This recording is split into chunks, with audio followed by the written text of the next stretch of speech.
All right, we now have Coach Elliott. Please go ahead with questions. Hey, Coach, it's David Hood with TigerNet. I'll start off with so many mistakes today, the drops by the wide receivers. How do you fix that? Is it youth? Is it immaturity? How do you coach them through what is obviously a bad stretch right now? Right, you just gotta, go back to work every single day. Obviously, point out if there's any glaring, fundamental issues. You got to coach them hard, challenge them, but at the same time help them to build their confidence. And that's the most frustrating thing is, the guys are putting together good weeks of practice, and it's just losing. Something's getting lost in transition to the game. But we got to own it. Everybody's got to look at themselves in the mirror, myself included, coaches included, everybody. Support staff and see what we can do better. And then we got to recommit, come back to work on Monday, and just keep challenging, keep coaching, keep pushing, and keep demanding that these guys, pay attention to the little things, play in, play out, every play in practice. And again, that's a sign of youth because obviously the older guys understand what it takes. They've been through their trials and had to go through their growing, their learning curve. We just got some guys that are in the middle of that learning curve, and unfortunately, it's showing up on Saturday when we least want it, and just causing a bunch of issues. Tony, this is Larry Williams. Can you take us back to the sequence after Pitt tied it at 7 late in the second quarter, and y'all took over, I think, on your 25, and there were 3 straight passes. I don't know if all 3 were called passes, but I'm just curious whether y'all had some success running the ball previous to that. I'm just correct. What the thought process was. If I recall correctly, and again, this may be something I could clean up again on Monday. I definitely don't want to misspeak, but I believe I called a first down pass, and then there might have been an RPO on second down, and then it got us into third down, and obviously third down situation, trying to throw the ball to get the third down. And I'll be able to answer that question better. I mean, there's so many things I can't, in particular, specifically without the information in front of me, I'll tell you. But I do believe I remember starting with a pass. I think it was maybe an RPO on second down, but it could have been, 3 straight passes. Yeah, on second down, they brought pressure, like a run blitz. And so that's why I was wondering if that might have been a read. Do you remember who the ball was thrown to? Joe. That was the one that over on the right flat that he couldn't bring in. Right. Okay. Yeah, I think either that or we'll go through that on sure on Monday. I'll be able to answer that better once I go through the tape. Apologize about that. That's okay. Tony, this is Matt. What went into the decision to give Tyson a chance there in the second half, and just the quarterback situation right now? Your thoughts? Just looking for a spark. Change it up a little bit. And, you've seen over the course of a couple of games, we've been trying to have a little package and getting Tyson in the game. And we knew that he gave us a different element running the ball. He did a really good job, when he got in there and, managed the situation, made some good decisions in the run game, made a few plays with his legs. So it was more just a decision to try and, get a spark to get us going. And then late in the game, when we knew that we were going to have to throw it down the field, obviously DJ gives you the best chance there. So, it's nothing major. We'll evaluate everything, in the program once we get back to campus and go forward there. But really the decision with Tyson was just to try and find a spark. And then later in the game, when we knew we had to throw it, you got to go back with DJ. Could that be a battle that kind of takes place in practice going forward, or is it too early to say, I guess, what will happen moving forward? I think it's too early to say that in terms of what's moving forward.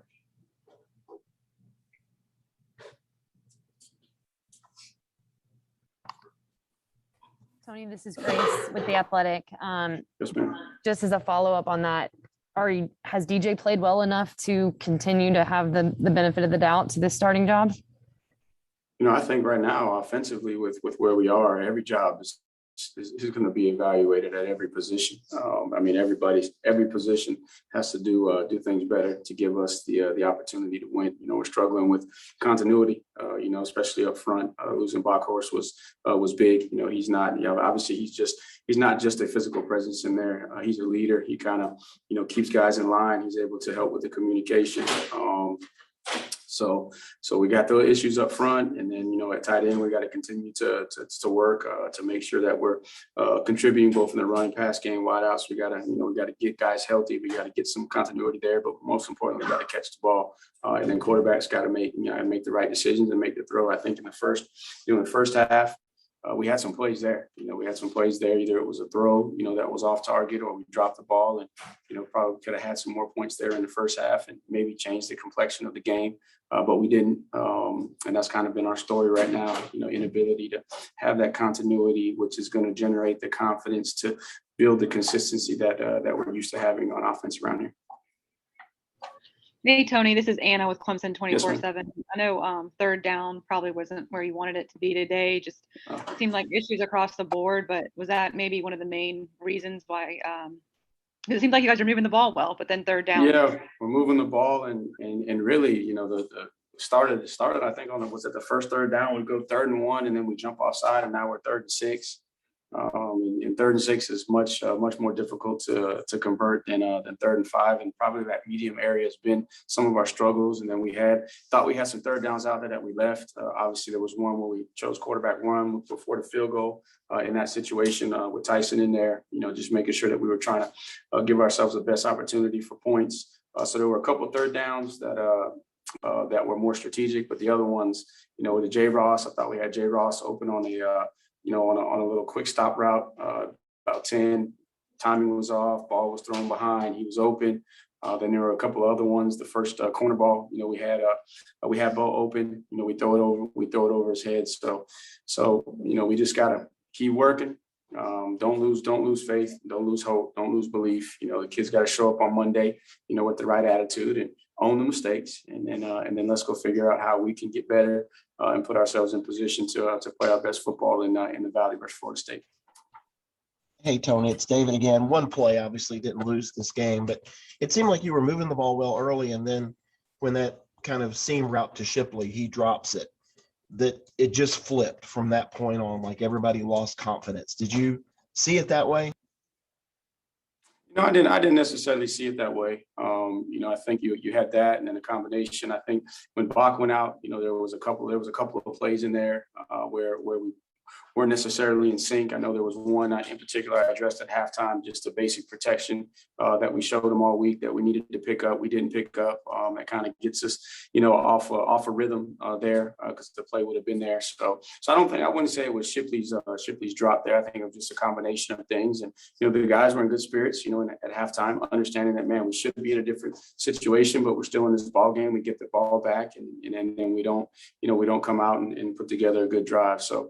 So I wouldn't put it on one play. I think it's just a combination of things. And right now, just offensively, we're struggling with confidence because of the continuity and the drops and just guys not making the plays that is going to ignite that. Just like you said, you can look at particular plays and potentially point to and say, that kind of deflated an offense. And there's plays where you make a big play, like J. Ross makes a big play on the touchdown drive that ignites the offense. We're just not getting enough of those plays that are igniting the offense. And we're not making the layups. That's the frustrating thing. We're not making the layups, and therefore we're not able to generate as many of the explosives either. You get 2 big first downs coming out at halftime, and then the shovel pass goes bad. What does DJ have to do better there other than throw it to the defensive player? That was a tough one because the end that he was reading to the field dropped, but we had the edge secured. So if he stays on the move, he's going to be able to work the sprint out concept there. And so that's what he could have potentially done. And then if you see that, just put it in the dirt. But that's tough because it's a bang play. But you like for him to see that, hey, my edge is still captured, my end dropped, but I still have my options out there to the field if I continue on with the sprint.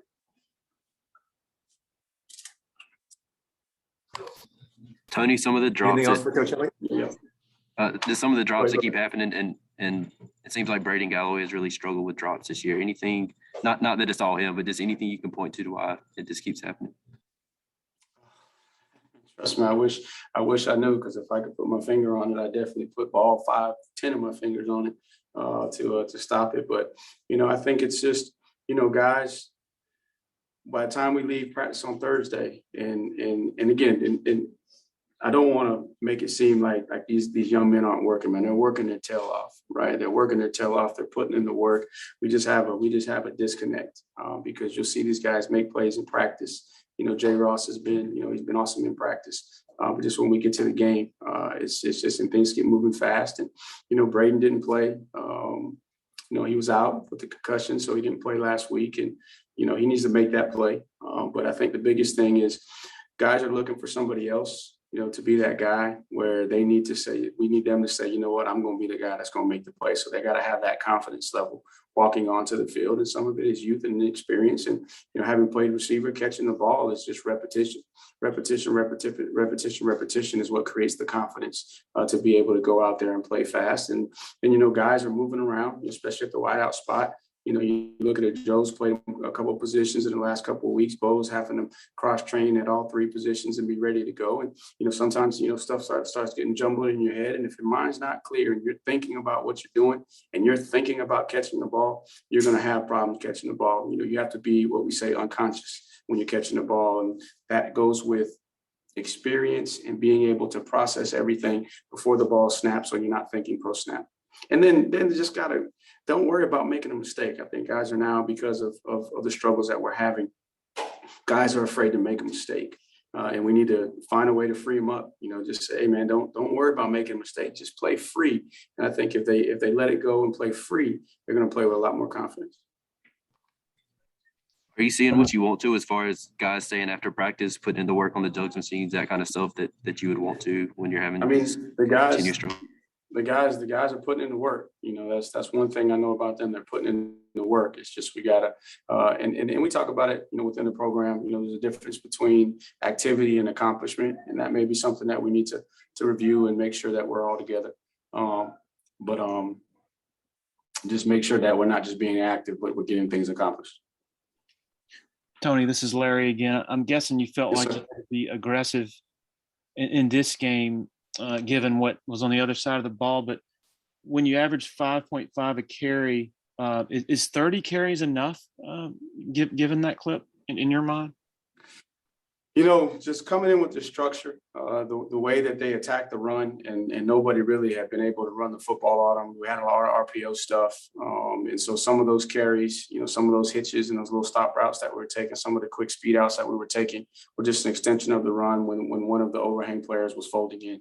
So, you know, so you could look at it that way, but for us, we knew that we were going to have to run it effective. And I think the 5 yards of carry is effective, but we knew we were going to have RPO. And then the way that you got to beat these guys is if you can schematically find a matchup, you got to make the play, or you got to go win on the contested plays down the field.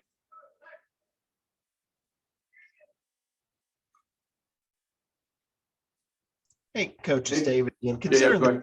this is a program that is used to playing for ACC championships, going to a college football playoff. Now there's 3 losses. That's off the table. Do you worry about losing guys, maybe some of the older guys, opting out, transfer, and saying, "Hey, this isn't what we're used to"? That you know, we're gonna call it a year. I would like to think that the culture that Coach Sweet's been able to establish within the program and the leadership will be able to galvanize the guys and make sure that they have the right perspective. And that perspective is, man, we're going to finish what we started. We're the only ones that can change it, and it's our responsibility. We got to own it, so we can't run from it. So I believe in the culture of the program, in the leadership, in the guys, and the quality young men that we have, that'll you know, push through and find a way to make sure that type of thought process doesn't, you know, infiltrate the program. We'll take one more for Coach Elliott. Coach Sweeney is getting started in room 3. Take one more for Coach Elliott. All right, hearing nothing. Thank you very much, Coach. I appreciate y'all. See y'all Monday.